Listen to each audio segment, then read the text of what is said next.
This is Jeff Lane. I'm the guy who takes credit for the dog's farts.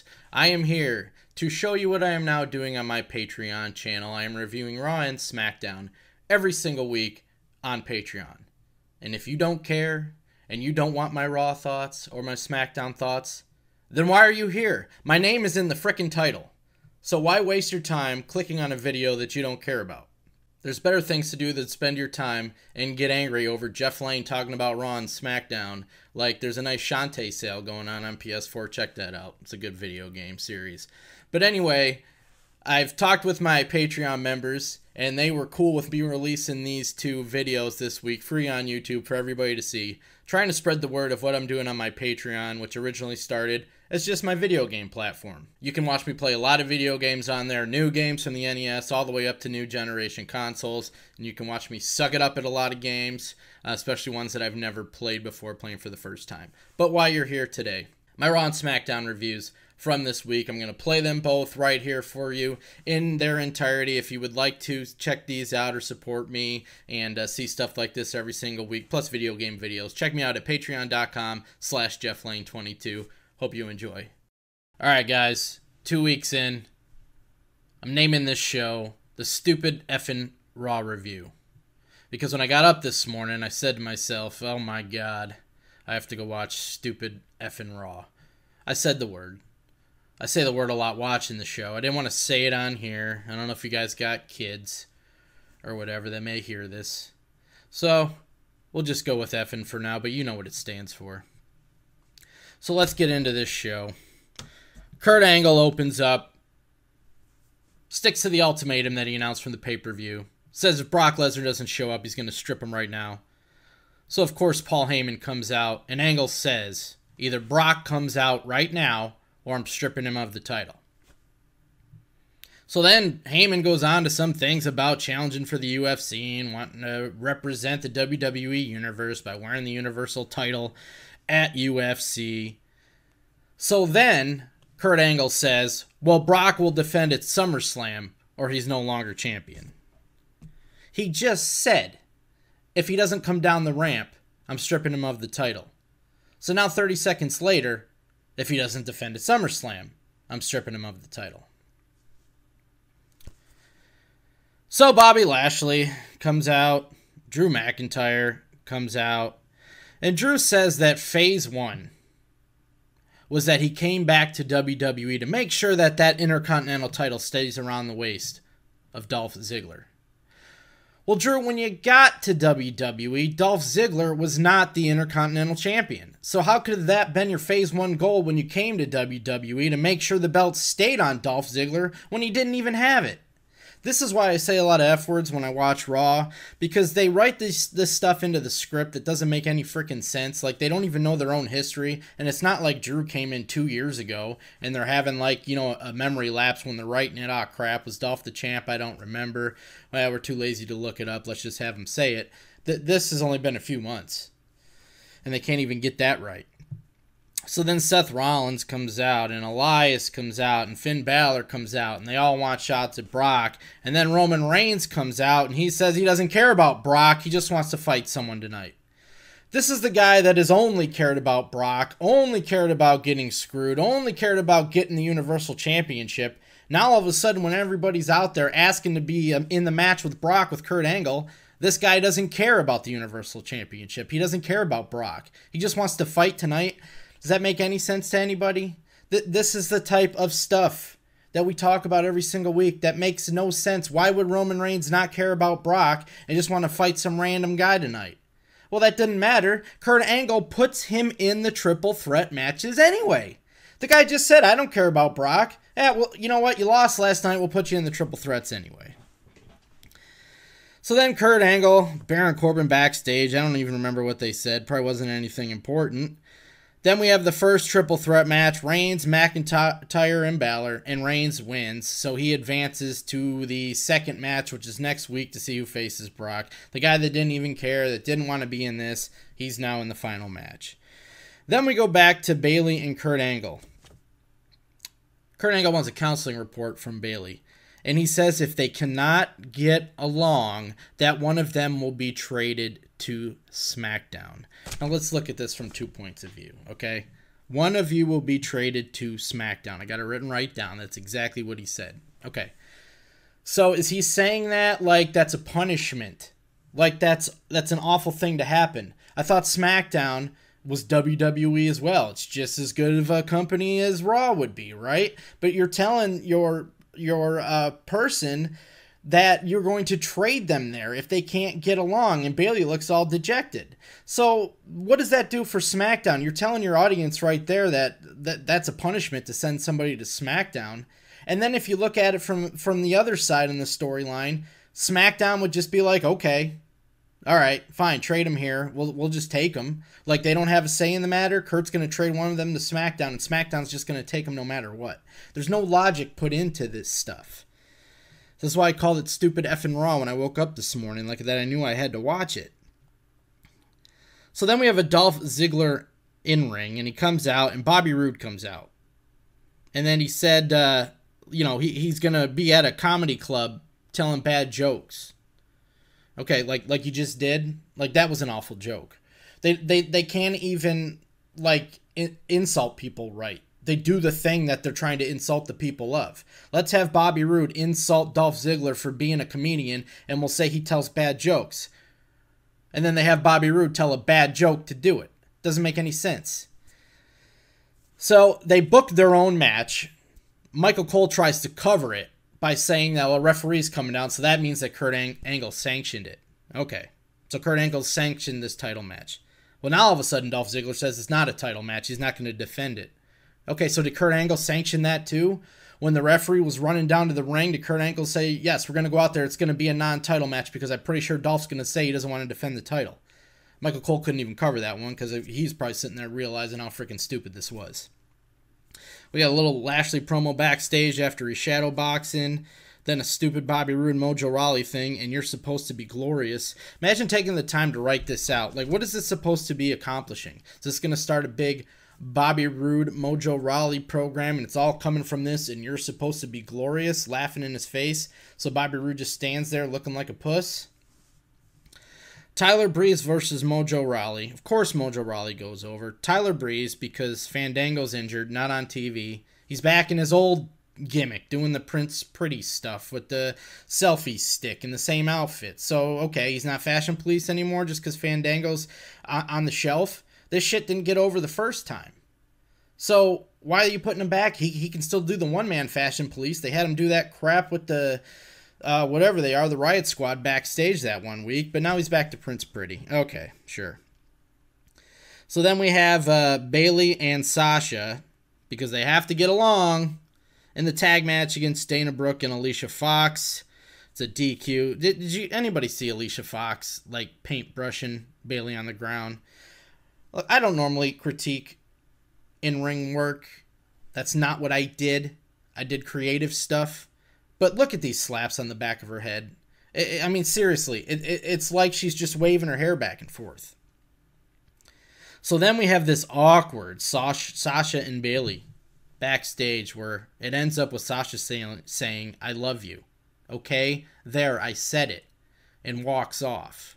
And I'm sitting there thinking, this is something like you would see in a relationship type deal where one person likes somebody else. Are they doing a lesbian thing? No, probably not. So why does this make sense, that you would just tell your friend, I love you. There, I said it. Are you happy? Normally that would be when someone doesn't want to admit they've been in the friend zone, but they tell the person that they're in the friend zone with that they really have feelings for them. Like you'll see a guy do this in a movie or something like that. They finally say it, I love you. There, I said it. You made me say it. And then they walk off all embarrassed. Sasha says this to Bayley right here. But she didn't mean it like that. You're assuming. There's no way they're doing a lesbian angle. We could only hope. That would be interesting. Yeah, this show never ends. And I gotta watch 2 more hours of this shit tonight. Next is Renee Young and Braun Strowman. At least this makes sense. They tried to explain something. I'll give them credit for that. Why aren't you stepping up to Brock? Because I got the money in the bank. I can just cash him whenever I want. Thank you. Makes sense. So then we get the B team versus the Ascension. We don't know who the B team's fighting because they go to commercial and the B team's on the way to the ring. So you know they're going to be nobodies. So of course, it's the Ascension, who they treat like nobodies. They don't even show their entrance. Part of getting characters over is in the entrance. Mannerisms, the music, the posing, the reaction to the crowd, stuff they may say. That's all part of getting gimmicks over, and they cut this out of the entire show. So they're telling you right there, we don't care about these guys. And it's a shame. I don't understand why you would put people on TV, invest all this time, pay them money, if you don't even care whether the crowd cares about them or not. They certainly don't. So then we get Bray and Matt on the screen. They're doing the rematch next week. Okay. So Alexa Bliss and Mickie James comes to the ring. Alexa talks about how she's beat everybody in the locker room. Well, Rousey doesn't count. She's not in the locker room and she's suspended. So then Rousey comes out from the crowd. And I don't know what the frick was up with her hair. It looked like she had intestines in her hair. Sometimes we had the time when she had that weird red eye makeup. Now the intestine head. I don't know if this is her deal. Like, she likes this stuff. She thinks it makes it look tough, thinks it makes it look good. If she's got people in her camp, you know, a makeup artist or a hairstylist advising her this way. But she looks terrible, man. Like there's sometimes she comes out and she looks hot and she looks badass, and then there's other weeks like this where she comes out and she just looks awful. So I don't know what that was all about, but she beats up Mickie, and then she plows over the referees, and then she gets to Alexa, and then Kurt comes out begging her to stop, and then he tells her he's adding a week to her suspension, and then Baron Corbin says, I'm calling Stephanie, that's not enough. Oh, crap, I left my phone, I gotta go get it, and then Kurt has his phone. Oh, wow, that's so cool. And then he makes the match for SummerSlam, Alexa versus Ronda. So, did Baron Corbin not care that he had the phone the rest of his night? I mean, as stupid as this was, at least they could have followed it up. They didn't even do that. So then we have Charlie with Seth Rollins. I drown out Seth Rollins promos. It's so like cheesy baby face suck up. It's so much cringe. And then we have Authors of Pain, Toka and Razor versus Titus Worldwide. These guys, they're just trying to get him over by having him win physical matches. Realize you made the mistake by taking Paul Ellering away and put Paul Ellering back. He was the reason they even got over in the first place in NXT, I'm assuming. I mean, everybody gets over in NXT, but it is Paul Ellering. So they're going against Titus Worldwide. You know that Authors of Pain are going over, but this doesn't matter because they're not doing anything to develop these guys into people, you know, that you care about.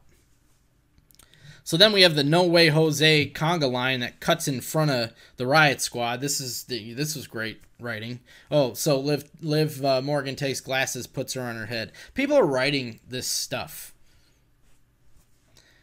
Then Ember Moon, who is now known as the War Goddess. So here's another nickname. I need to do a whole video on these. Another nickname that makes no sense. Empress of Tomorrow. The Architect.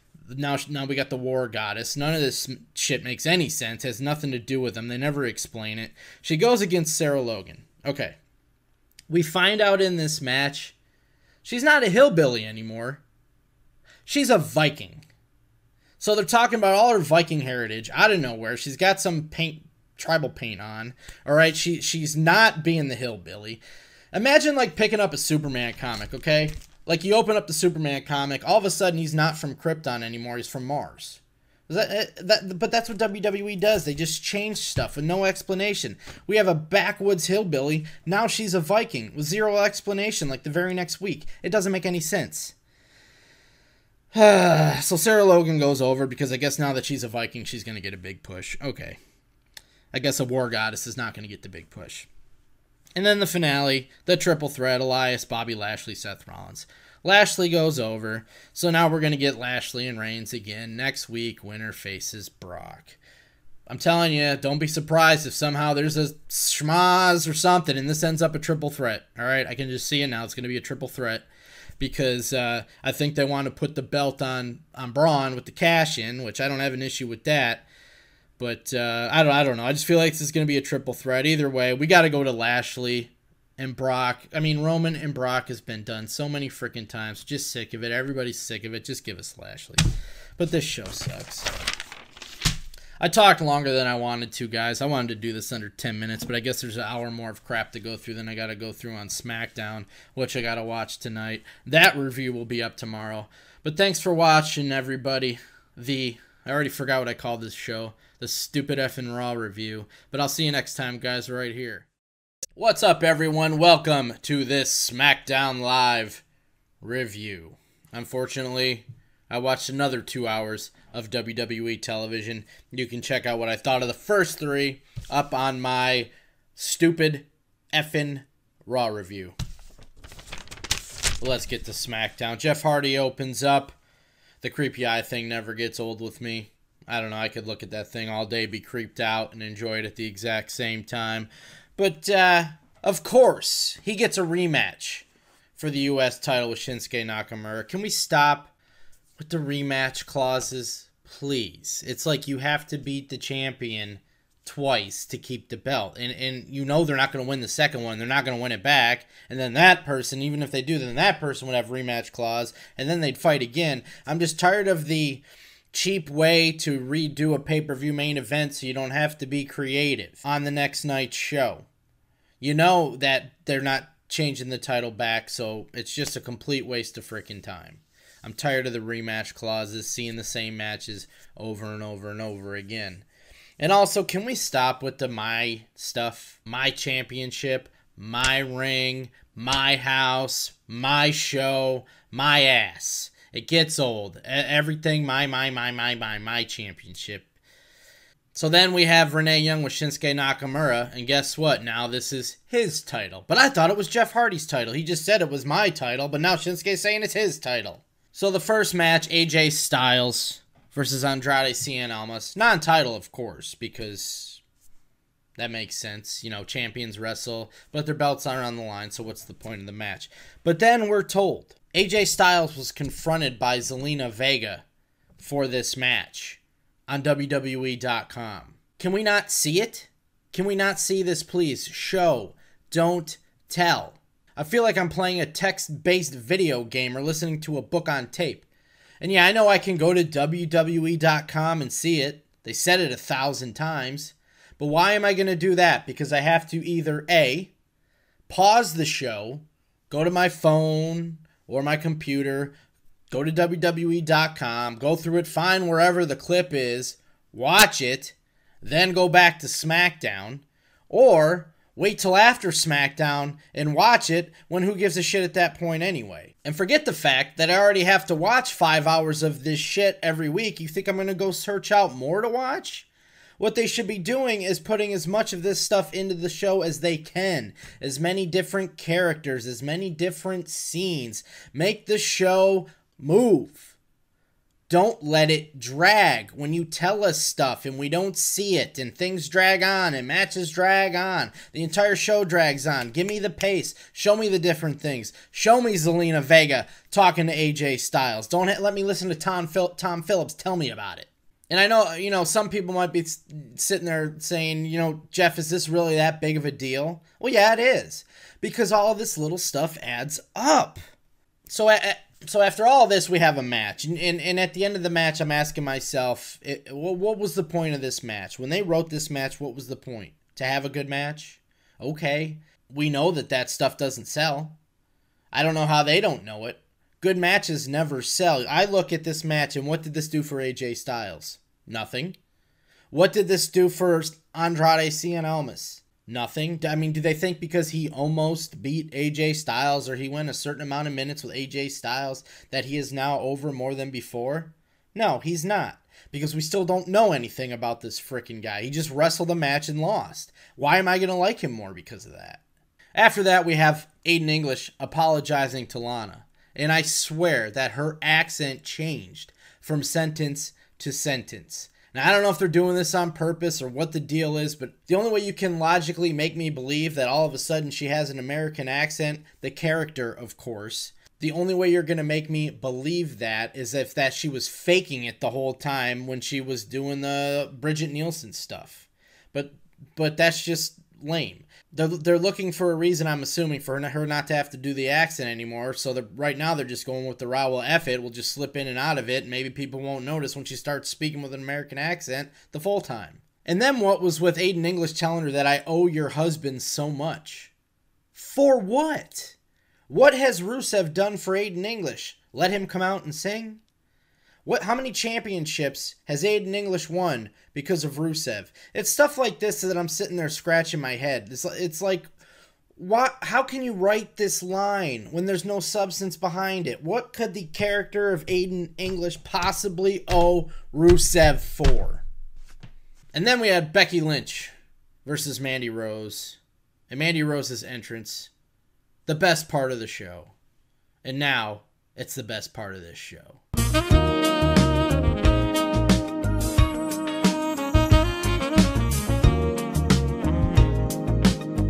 So anyway, the match happens.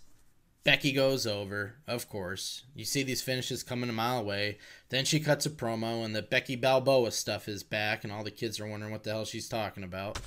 So then we go to Paige with Carmella, and this is the type of stuff where, like, I don't know if they're shooting this live or if they're lazy in the pre-tapes. It's one or the other, okay? Because there's no excuse for why this was on the air if this was a pre-tape. And they shouldn't be shooting this live for this exact reason. You have Paige she makes a non-title against Becky Lynch for next week. Of course she does. But then she says if Becky wins, Carmella has to defend her title at SummerSlam. Against who?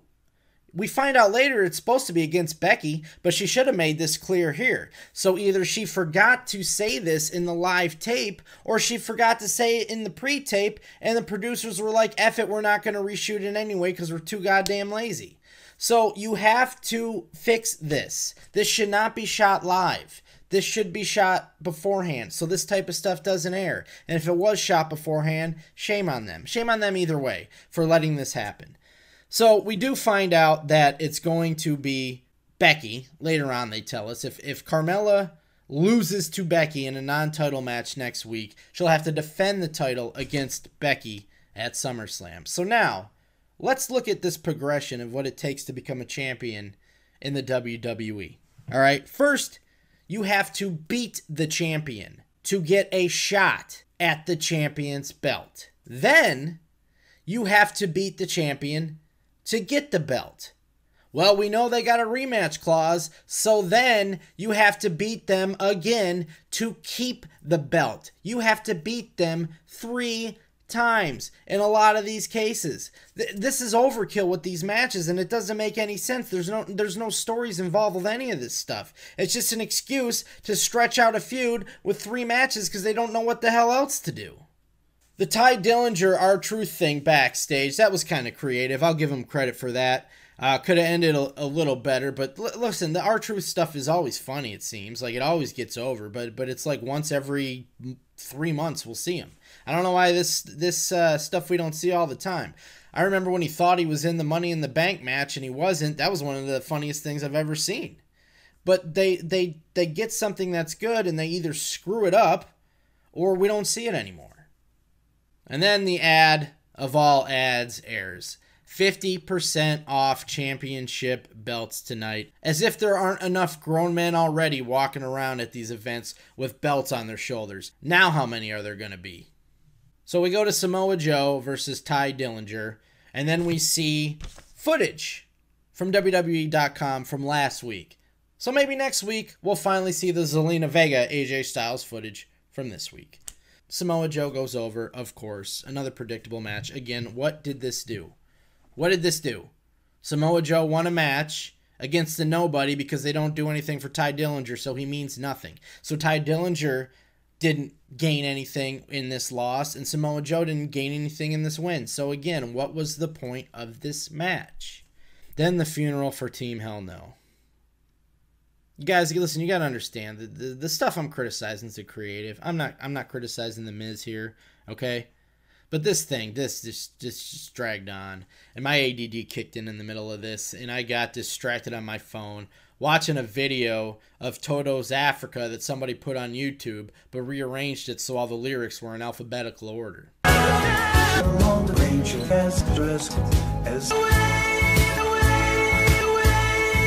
come. So when I was done watching that, I look up and Daniel Bryan's kicking the crap out of The Miz. All right. This is something that I remember what the frick was that show called? Talking Smack. The Daniel Bryan Miz argument from that last year, 2 years ago, whenever the hell that was. It was the best promo that they've had on TV in like 5 years. All right. That was how you do wrestling. That looked real. That sounded real. Half the internet thought it was real. That's how you do wrestling entertainment. Where that came from, I have no idea, but they haven't done it since. So that should be the catalyst for this apparent Daniel Bryan Miz feud that we're going to be getting, not him making fun of Kane and putting his mask up and doing this fake funeral. There's certain times where you do the silly stuff, and then there's certain times where you do the serious stuff. This is the time for the serious stuff. They should be replaying that for the people that didn't see it, because we know nobody watched that show. So replay that again, get that emotion back out, duplicate it with something new, something fresh, something to do with their personal lives, whatever it is. That you saw these guys do it there. They can do it. You can make an entertaining feud with these guys that is 100% serious and full of heat. We don't need this silly shit. And then we got the New Day. They made a random It's Always Sunny in Philadelphia reference. I don't know why. Eric Young beat Xavier Woods. And again, what did this do? We still know nothing about Sanity. Okay, if you watched NXT, you probably do. But the WWE audience does not know anything about Sanity. They're just three weird guys right now. That's all. I mean, there's no characters. There's no depth. There's no storytelling. There's no progression of anything with these guys. All right? They're just weird guys, and they're beating up on New Day. So who cares? Then we see Nakamura putting a hex on the U.S. title, and then we get the main event. As I said at the beginning, you know Hardy's not going to win, so he hits his swanton. Here's Randy Orton to pull him out for the DQ. Now, as much of a shit show as this was, this ended with one of the best things I've ever seen in wrestling. Randy Orton sticking his finger in the ear hole, or the pierced hole, of Jeff Hardy. That's shit you remember. Not a stupid-ass suicide dive. You remember stuff like this. And yeah, I know you put big fat earrings in there, and that probably wouldn't hurt, but the visual of him sticking his finger in there and yanking on it, and the way that they zoomed in, and the announcers sold it great, that's good television. That's stuff people will remember. So that's something that you would pick up your phone and you would text your friend, or you would tweet your friends, or whatever it is. Did you see this? That's what wrestling needs. Stuff like this. Not flips and flops and bullshit. This. That I liked. I want more of this. This is my SmackDown review. I'll see you guys next time.